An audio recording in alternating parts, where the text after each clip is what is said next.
عقدة من لساني يفقهوا قولي واجعل لي وزيرا من أهلي اللهم رب زدنا علما نافعا إن الله وملائكته يصلون على النبي يا أيها الذين آمنوا صلوا عليه وسلموا تسليما اللهم صل على سيدنا ومولانا محمد طب القلوب ودوائها وعافية الأبدان وشفائها ونور الأبصار وضيائها وعلى آله وصحبه وبارك وسلم دائما أبدا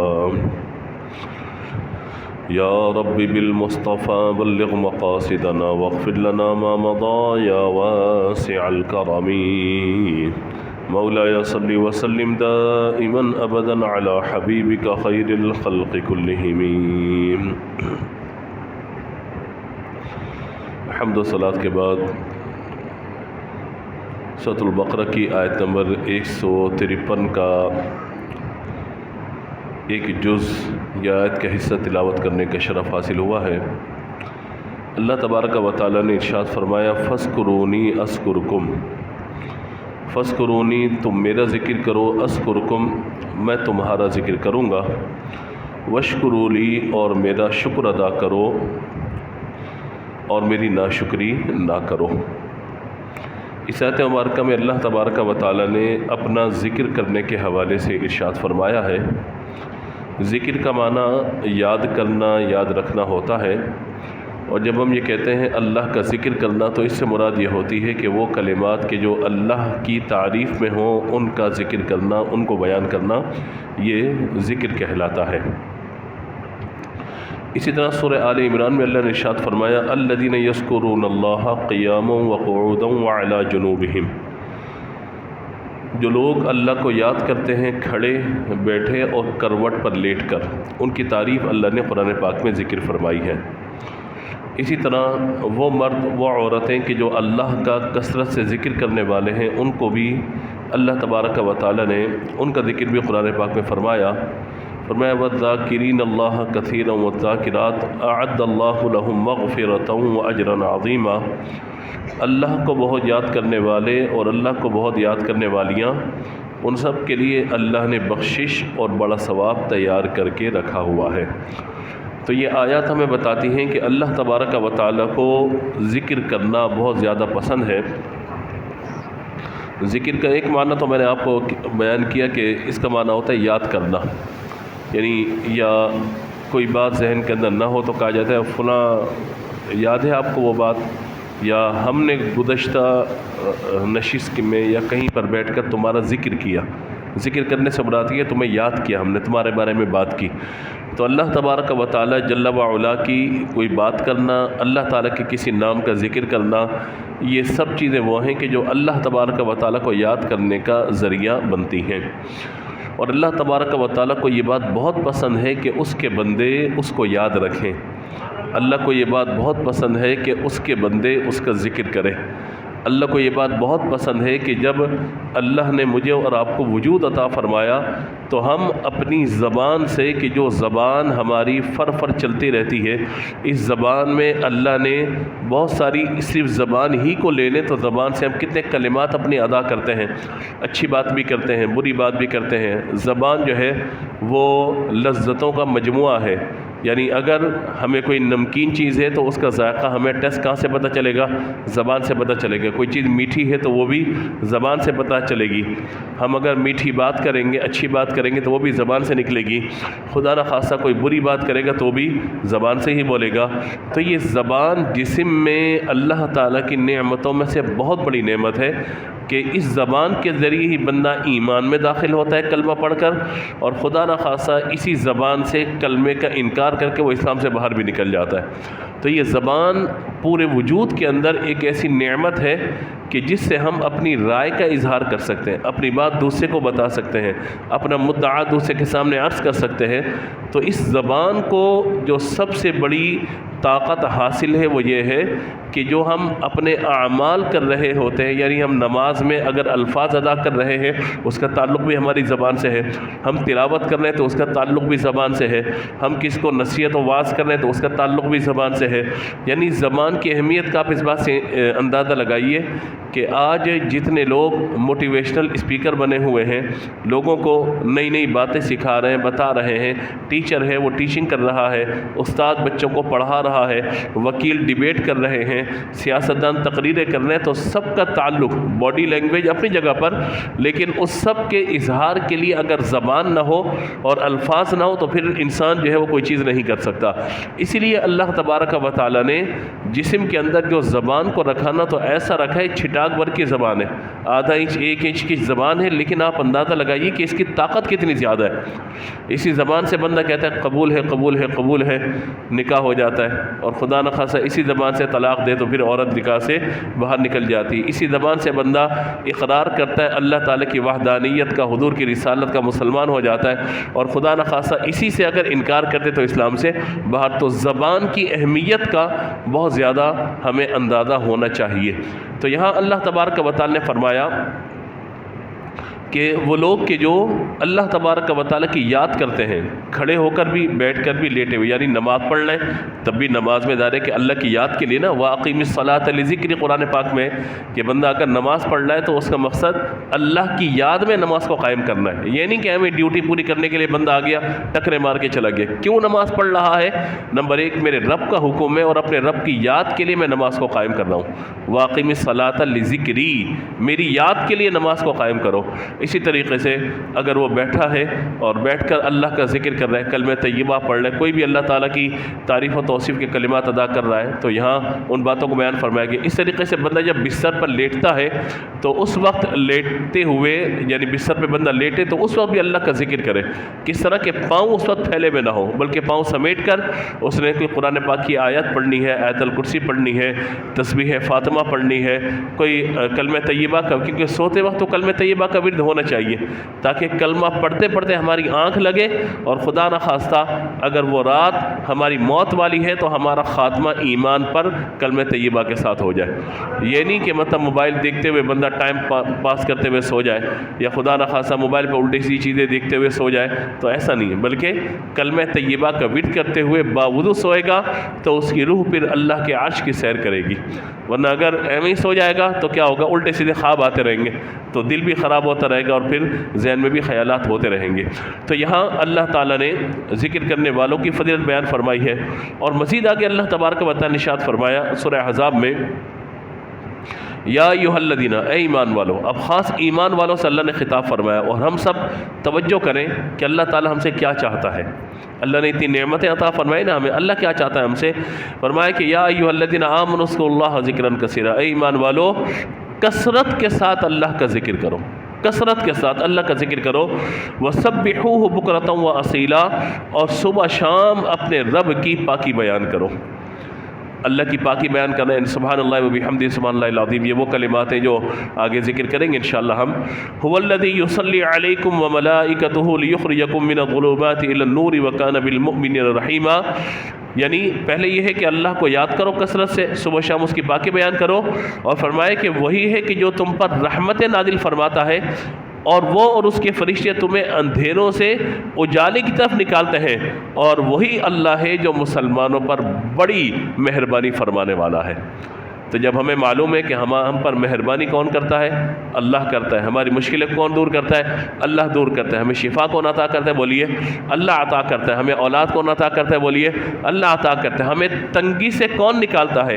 اللہ نکالتا ہے۔ ہمارے لیے آسانیاں کون فراہم کرتا ہے؟ اللہ فراہم کرتا ہے۔ جب ایک مومن کا یہ عقیدہ ہے کہ اللہ تبارک و تعالیٰ ہی میرا حاجت روا، مشکل کشا، شفا دینے والا، تمام معاملات اللہ تبارک و تعالیٰ کی طرف ہی میں اپنے معاملات میں متوجہ ہوتا ہوں، اور اللہ تبارک تبارک و تعالیٰ ہی مجھ پر مہربانی فرماتا ہے تو پھر اللہ تبارک و تعالیٰ کا ذکر کثرت سے کرنا چاہیے۔ یا ایھا الذین، اے ایمان والو، اذکروا اللہ ذکرا کثیرا، کثرت سے اللہ کو یاد کرو، کثرت کے ساتھ اللہ تبارک و تعالیٰ کا ذکر کرو۔ اس کا فائدہ کیا ہوگا اللہ کا ذکر کرنے کا؟ فرمایا وَاذْكُرُوا اللَّهَ كَثِيرًا لَعَلَّكُمْ تُفْلِحُونَ، جو اللہ کو کثرت سے یاد کرے گا اللہ تبارک و تعالیٰ سے کامیابی عطا فرما دے گا۔ کامیابی کا دار و مدار اللہ کا ذکر کرنے پر ہے، کامیابی کا دار و مدار اللہ کو یاد کرنے پر ہے۔ بعض علماء نے، صوفیاء نے اس کا معنی یہ بھی کیا، ایک ہے زبان سے بندہ کلمات ادا کرتا رہے، سبحان اللہ و بحمدہ، سبحان اللہ العظیم، لا الہ الا اللہ محمد رسول اللہ، کوئی بھی کلمات اللہ تبارک و تعالیٰ کی بارگاہ کے لیے پڑھتا رہے، اللہ تعالیٰ کے لیے پڑھتا رہے، یہ ہے زبان کا ذکر کرنا۔ لیکن اصل جو ذکر کا مزہ ہے وہ یہ ہے کہ زبان کے ساتھ ساتھ بندے کا دل بھی اللہ کا ذکر کرنے والا بن جائے، دل بھی اللہ کا ذکر کرنے والا بن جائے۔ اور وہ صوفیاء کرام اس کا معنی کیا بیان فرماتے ہیں؟ فرماتے ہیں زبان سے تو ذکر اس وقت کرو گے کہ جب تمہاری زبان چلے گی، حرکت کرے گی، لیکن اگر تم کھانا کھا رہے ہو، تم پانی پی رہے ہو، تم سو رہے ہو، تو کیا اللہ کے ذکر سے غافل رہو گے، ثواب سے محروم رہو گے؟ فرماتے ہیں ہر لمحہ اللہ کی اطاعت اور اتباع اپنے دل میں رکھو، جو کام کرو اللہ کے حکم کے مطابق کرو، گویا کہ ہر کام میں اللہ کو یاد رکھو، یہ تمہارے جسم کا ذکر کرنا بن جائے گا۔ اور آسان کر دیتا ہوں اس بات کو، مثال کے طور پہ میں چل رہا ہوں، کسی راستے کی طرف جا رہا ہوں، تو یہ میں دیکھوں کہ یہ کس مقصد کے لیے میں جا رہا ہوں، کیا رزق حلال کمانے کے لیے جا رہا ہوں، یا خدا نخواستہ سود کا لین دین کرنے جا رہا ہوں، یا حرام روزی کمانے کے لیے جا رہا ہوں، کسی گناہ کی طرف جا رہا ہوں، خدا نخواستہ۔ اگر بندہ نیکی کے راستے پہ جا رہا ہے اور اس کی نیت یہ کہ میں اس راستے پر اس لیے جا رہا ہوں کہ یہ نیکی کا راستہ اللہ کی طرف لے کے جانے والا ہے، تو بندے کا یہ چلنا بھی اللہ کا ذکر کرنا شمار ہوگا۔ ہر قدم اٹھانے سے پہلے، ہر لفظ ادا کرنے سے پہلے، ہر سوچ و فکر سے پہلے اپنے گمان میں بندہ یہ سوچ و فکر پیدا کرے کہ ان کلمات کو ادا کرنے سے، اس قدم کو اٹھانے سے، اس طرف جانے سے اللہ مجھ سے راضی ہوگا یا ناراض ہوگا۔ بس یہ سوچ اور فکر اگر پیدا ہو جائے تو بندے کا ہر لمحہ اللہ کی یاد اور اس کے ذکر میں گزر رہا ہوگا۔ اور جب بندہ اللہ تعالیٰ کے ذکر میں ہوگا، اللہ کی یاد میں ہوگا، تو پھر بندہ نافرمانی کی طرف نہیں جائے گا بلکہ اللہ کی اطاعت و فرما برداری کی طرف ہی اپنے قدم کو بڑھائے گا۔ اور اب یہ آیت مبارکہ جو علماء اکثر بیان کرتے ہیں اور ہمارے دل کو بہت تسکین دیتی ہے، الذین آمنوا وتطمئن قلوبهم بذکر اللہ الا بذکر اللہ تطمئن القلوب، سورۃ الرعد کی آیت نمبر 28 ہے۔ فرمایا کہ وہ لوگ کہ جو ایمان لائے، الذین آمنوا، وہ لوگ جو ایمان لائے، وتطمئن قلوبهم بذکر اللہ، ان کے دل اللہ کی یاد سے ہی سکون حاصل کرتے ہیں۔ ایمان والے کو سوائے اللہ کی یاد کے چین پڑتا ہی نہیں ہے۔ ایمان والے کو اگر سکون ملتا ہے تو اللہ کے ذکر سے ملتا ہے۔ اور آگے فرمایا الا بذکر اللہ تطمئن القلوب، خبردار سن لو، دلوں کا سکون فقط اللہ کے ذکر میں ہی ہے۔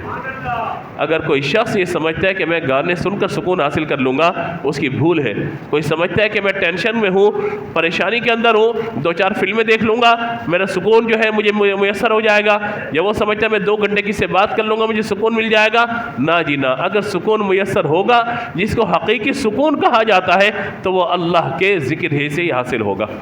اور بعض اوقات بندہ ذکر کرتا ہے، اس کی آنکھوں میں آنسو ہو جاتے ہیں۔ جب یہ آنسو بہتے ہیں نا اور آنکھیں اس کی نم ہو جاتی ہیں، یہ وہ سکون ہے جو اللہ تعالیٰ کسی کسی کو عطا فرماتا ہے۔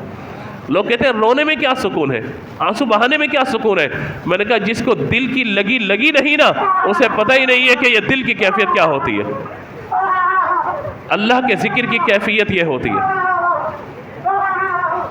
اللہ تبارک و تعالیٰ کے ذکر کی کیفیت جو ہے وہ یہ ہوتی ہے، دل اللہ کی یاد کی طرف مائل ہو۔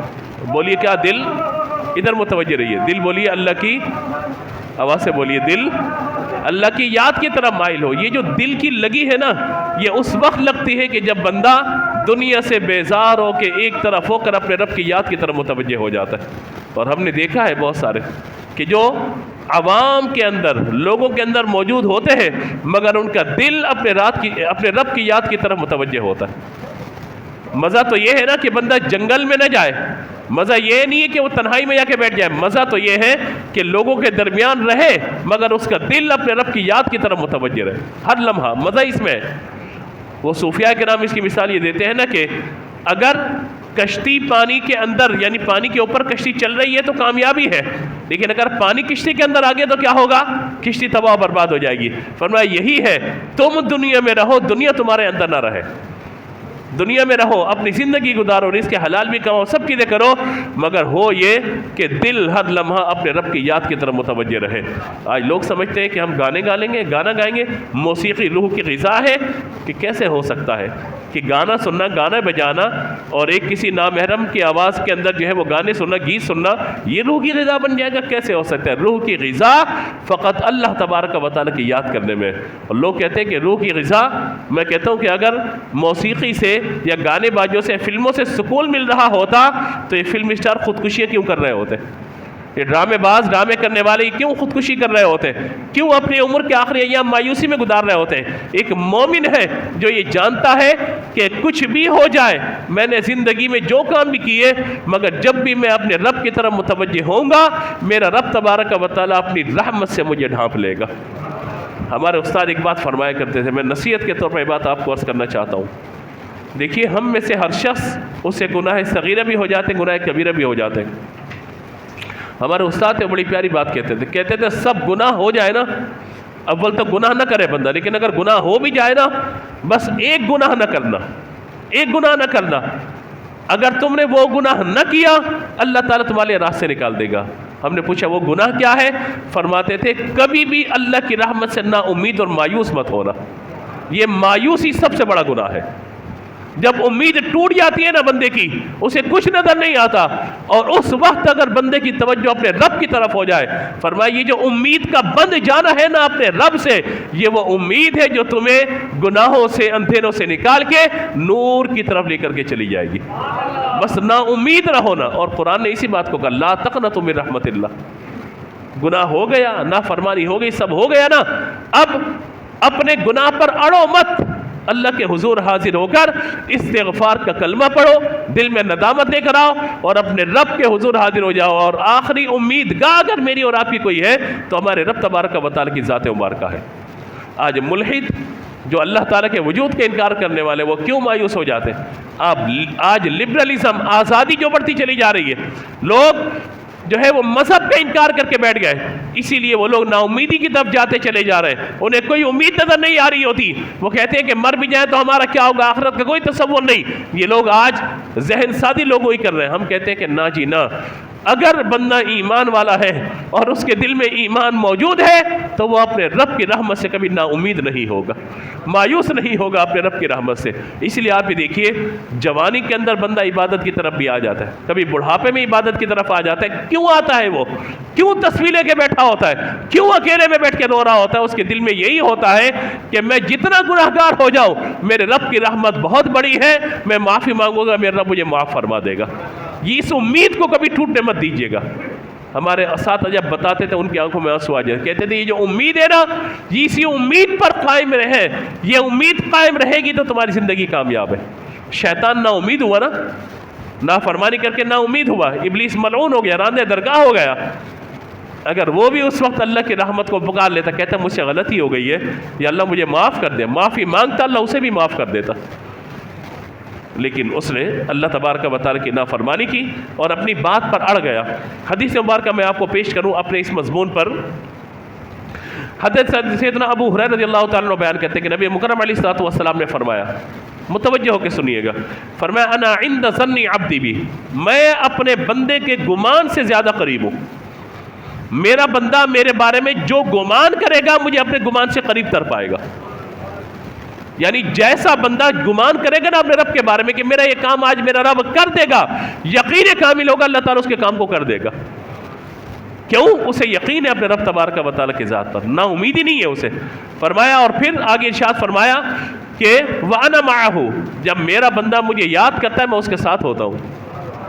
آج اگر کوئی آرمی چیف کہے کہ میں تمہارے ساتھ ہوں، جاؤ جو چاہے کرو، تو میرے خیال میں پتہ نہیں کیا کیا ہو جائے گا۔ سیاست میں میرا موضوع نہیں ہے، نہ میں جانا چاہتا ہوں، سنجیدہ گفتگو رکھنا چاہتا ہوں۔ کسی بڑے کی سپورٹ میرے اور آپ کے ساتھ ہو جائے، ہم کیا کہتے ہیں؟ وہ اب جانتے نہیں ہیں میرے ساتھ وہ بندہ ہے، میرا رشتہ دار ہے، میری سپورٹ میں بندہ موجود ہے۔ دوسرے لوگ بھی کہتے ہیں ہمیں اس کی سپورٹ میں بندہ موجود ہے۔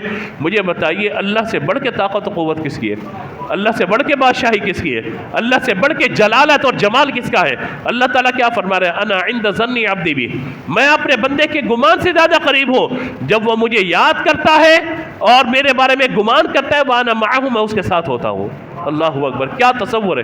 خدا کی قسم، بندہ آنکھیں بند کرے، یہ گمان کرے کہ اللہ میرے ساتھ ہے۔ مجھے بتائیے کہ پھر بندے کے پاس پیچھے جو ہے مایوسی والی کیا بات رہ جاتی ہے؟ آج معیشت کی تنگی ہے، آج مالی طور پہ لوگ پریشان ہیں، رزق حلال کی وجہ سے لوگ پریشان ہیں، نہیں مل پا رہا، پریشانی ہے، لیکن کوئی مسئلہ نہیں ہے۔ انا عند ظن عبدی بی، اپنے رب کے بارے میں گمان کرو، اللہ تبارک و تعالی غیب سے روزی کے اسباب عطا فرما دے گا۔ کیوں؟ وَأَنَا مَعَهُ، اللہ تعالیٰ فرماتا ہے میرا بندہ میرے بارے میں جیسا گمان کرے گا مجھے ویسے پائے گا۔ پھر اللہ فرماتا ہے وَأَنَا مَعَهُ، میں اس کے ساتھ ہوں۔ جب اللہ میرے ساتھ ہے، اللہ آپ کے ساتھ ہے، تو مجھے مایوس تو نہیں ہونا چاہیے، مجھے نا امید تو نہیں ہونا چاہیے۔ آگے فرمایا کہ اذا ذکرنی، جب وہ مجھے یاد کرتا ہے میں اس کے ساتھ ہوتا ہوں۔ فَإِن ذکرنی فی نفسہ ذکرتہ فی نفسی، فرمایا کہ جب میرا بندہ میرا ذکر کرتا ہے تو میں اس کا ذکر کرتا ہوں۔ مجھے تنہائی میں یاد کرتا ہے، میں اسے تنہا یاد کرتا ہوں۔ کسی مجمع میں ذکر کرتا ہے لوگوں کے ساتھ تو میں اس سے بہتر مجمع میں، یعنی اللہ تعالیٰ فرماتا ہے فرشتوں کے سامنے میں اس کا ذکر کرتا ہوں کہ میرا بندہ میرا ذکر کر رہا ہے۔ اور پھر آپ دیکھیے کہ اللہ تبارک و تعالیٰ کا جسم نہیں ہے، اللہ تعالیٰ جسم و مکان سے پاک ہے، لیکن آپ دیکھیے کہ حضور صلی اللہ تعالیٰ علیہ وآلہ وسلم نے سمجھانے کے لیے کیا بات بیان فرمایا، حدیث قدسی ہے، فرمایا کہ اگر وہ بالش بھر مجھ سے قریب ہوتا ہے میں ایک ہاتھ اس کے قریب ہو جاتا ہوں، اور اگر وہ ہاتھ قریب ہوتا ہے میں 2 ہاتھ اس کے قریب ہو جاتا ہوں، اور اگر وہ میرے پاس چلتے ہوئے آتا ہے میری رحمت دوڑتے ہوئے اس کی طرف متوجہ ہو جاتی ہے۔ آپ بتائیے نا کس رب کے ہم ماننے والے، جو بندوں کی طرف متوجہ ہے کہ میرا بندہ میری طرف چلے تو صحیح، آئے تو صحیح، قدم اٹھائے تو صحیح۔ قدم اٹھانا بندے کا کام ہے، رحمت سے ڈھانپنا یہ اللہ کا کام ہے۔ کیسے ہمارا پیارا پروردگار ہمارے لیے یہ باتیں ارشاد فرما رہے ہیں۔ اور پھر بخاری شریف کی جو آخری حدیث مبارکہ ہے، جب ہم طلباء کو پڑھاتے ہیں بخاری شریف وغیرہ، اس کی جو آخری حدیث مبارکہ ہے جس کو بعض اوقات ہمارے ختم بخاری کہا جاتا ہے، تو نبی مکرم علیہ الصلوۃ والسلام نے یعنی ان کلمات کے بارے میں کہ جن کے بارے میں فرمایا گیا یہ 2 کلمات ہیں جن کی وجہ سے اللہ ساری مخلوق کو روزی عطا فرماتا ہے۔ اگر یہ کلمات ہم اپنے پلے باندھ لیں، چلتے پھرتے اٹھتے بیٹھتے ان کلمات کا ذکر کریں، یقین مانیے اللہ تبارک و تعالیٰ اپنے غیب سے ہمارے لیے سارے معاملات کو حل فرما دے گا۔ کیونکہ مشکل کس نے دور کرنی ہے؟ بولیے ذرا، سب کو یقین ہے نا؟ اب آواز آنی چاہیے، مشکل کون دور کرے گا؟ حاجتیں کون پوری کرے گا؟ ہمارے معاملات کون آسان کرے گا؟ ہمیں روزی کون عطا فرمائے گا؟ جب اللہ عطا فرمائے گا تو اللہ ہی کا ذکر کرے نا، جب اس نے دینا ہے تو اسی سے مانگے نا، اسی سے دعا مانگے۔ آپ دیکھیے نبی پاک علیہ الصلوۃ والسلام صحابہ کرام کے سامنے موجود ہیں، اب حضور نے کتنے پیارے انداز میں ان کلمات کو ذکر فرمایا صحابہ کرام کے سامنے، جیسے میں بھی ذکر کرتا ہوں، فرمایا کلمتان خفیفتان علی اللسان، کلمتان خفیفتان علی اللسان، الفاظ پر غور کیجئے، کہا 2 کلمے ایسے ہیں جو زبان پر بڑے ہلکے ہیں، خفیفتان، خفی ہیں، آسان ہے، خفیفتان علی اللسان۔ اب صحابہ کرام متوجہ ہوئے وہ 2 کلمات کون سے، جیسے آپ کی توجہ ہو رہی ہے، صحابہ کرام متوجہ ہیں کہ وہ کون سے کلمات ہیں جو زبان پر بڑے ہلکے ہیں۔ اور پھر حضور نے فرمایا، جب صحابہ کرام علیہم رضوان متوجہ ہوئے تو حضور نے فرمایا ہاں کلمتان خفیفتان علی اللسان، زبان پر بڑے ہلکے ہیں۔ آگے فرمایا ثقیلتان فی المیزان، زبان پر ہلکے ہیں مگر میزان عمل میں بہت بھاری ہیں۔ ثقیلتان فی المیزان، سبحان اللہ کہہ دیجئے، کیونکہ یہی کلمات آگے آ رہے ہیں۔ فرمایا کلمتان خفیفتان علی اللسان، صحابہ متوجہ ہوئے کہ زبان پہ بڑے ہلکے ہیں۔ پھر حضور نے فرمایا ثقیلتان فی المیزان، لیکن دیکھو زبان پہ تو ہلکے ہیں لیکن کہاں بھاری ہے؟ میزان عمل میں بڑے بھاری ہیں 2 کلمے ہیں زبان پر ہلکے مگر میزان عمل میں جب میزان رکھا جائے گا تو لے گا بڑے بھاری ہوں گے۔ اب صحابہ متوجہ ہوئے تو حضور نے فرمایا حبیبتان الی الرحمن، وہ کلمات اللہ کو بھی بہت پیارے ہیں۔ انداز گفتگو حضور کا دیکھیں، سبحان اللہ، قربان جائیے، یہ زیب دیتا ہے اللہ کے محبوب کو ہی کہ کس طرح حضور بیان فرما رہے ہیں، سبحان اللہ۔ فرمایا کلمتان خفیفتان علی اللسان ثقیلتان فی المیزان حبیبتان الی الرحمن۔ اب صحابہ متوجہ ہو گئے کہ زبان پر بڑے ہلکے کلمے ہیں اور میزان عمل پر بڑے بھاری ہیں اور اللہ کو بھی بڑے پیارے ہیں۔ حضور ارشاد فرمائے نا وہ کیا کلمات ہیں؟ حضور نے فرمایا وہ کلمات ہیں سبحان اللہ و بحمدہ سبحان اللہ العظیم۔ آپ ذرا پڑھ دیجئے کون سے کلمات ہیں؟ سبحان اللہ و بحمدہ سبحان اللہ العظیم۔ ایک دفعہ اور پڑھ دیں۔ اب میں پوری حدیث پڑھتا ہوں، آخر میں آپ پڑھیے گا، لطف لیجیے گا ان کلمات کا۔ نبی پاک علیہ الصلوۃ عادت ابو ہریرہ بیان کرتے ہیں، کلمتان خفیفتان علی اللسان ثقیلتان فی المیزان حبیبتان الی الرحمن سبحان اللہ وبحمدہ سبحان اللہ العظیم سبحان اللہ وبحمدہ سبحان اللہ العظیم۔ یہ وہ کلمات ہیں زبان پر ہلکے ہیں، میزان عمل میں بڑے بھاری ہیں اور اللہ کو بڑے پیارے ہیں، اور جب اللہ کو پیارے تو اللہ کے محبوب کو پیارے۔ جو کلمات اللہ کو پیارے ہیں، بندہ وہ کلمات پڑھے گا، اللہ تعالیٰ بھی اس سے پیار کرنے والا ہوگا۔ تو یہ کلمات اپنی زندگی سے کبھی نکلنے نہ دیجیے۔ ویسے تو حدیث میں فرمایا افضل ذکر لا الہ الا اللہ، کہ سب سے افضل ذکر جو ہے وہ لا الہ الا اللہ ہے۔ آج ہم نے کلمہ طیبہ کا ورد کرنا چھوڑ دیا، ان کلمات کو جو اللہ کو پیارے، اللہ کے محبوب کو پیارے، ان کلمات کا ورد کرنا ہم نے چھوڑ دیا۔ تو آئیے اللہ کے ذکر کی طرف ہم متوجہ ہو جائیں، کوشش کریں چلتے پھرتے اٹھتے بیٹھتے کلمہ طیبہ کا ورد کریں، قرآن پاک کی جو صورتیں یاد ہیں وہ پڑھیں، اسی طریقے سے ان کلمات کا ذکر کریں، درود پاک جو بھی درود پاک یاد ہو وہ درود پاک پڑھنا شروع کریں، کیونکہ یہ زبان ہے جب تک چل رہی ہے اللہ کے ذکر سے اس کو تر رکھیے۔ جب زبان ذاکر ہو جائے گی انشاءاللہ ہمارا دل بھی ذاکر ہو جائے گا، اور پھر ہمارا چلنا پھرنا اٹھنا بیٹھنا یہ سب اللہ تبارک و تعالیٰ کے ذکر سے مشغول رہے گا۔ حالات ناساز ہیں، میں یقین سے یہ بات کہتا ہوں، جو کلمات اللہ کو پیارے ہیں ان کلمات کا میں اور آپ اگر ورد رکھیں، ہر نماز کے بعد 100 مرتبہ ورد رکھ لیں، انشاءاللہ آپ یہ دیکھیے گا اللہ تبارک و تعالیٰ جو ہمارے رزق حلال مقدر کیا ہے اللہ اس میں بہت برکتیں عطا فرما دے گا۔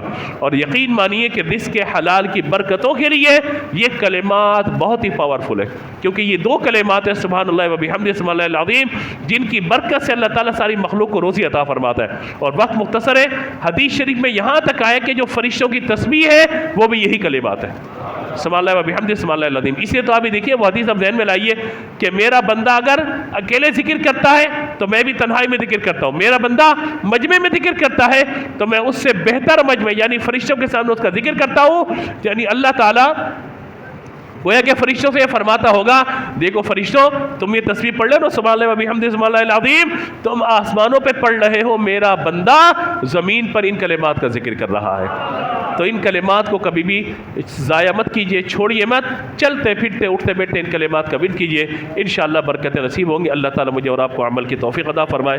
گفتگو میں کوئی غلطی ہوئی ہو اللہ کی بارگاہ میں معافی کا طلبگار ہوں۔ آذان ہوگی اس کے بعد سنت ادا کیجئے۔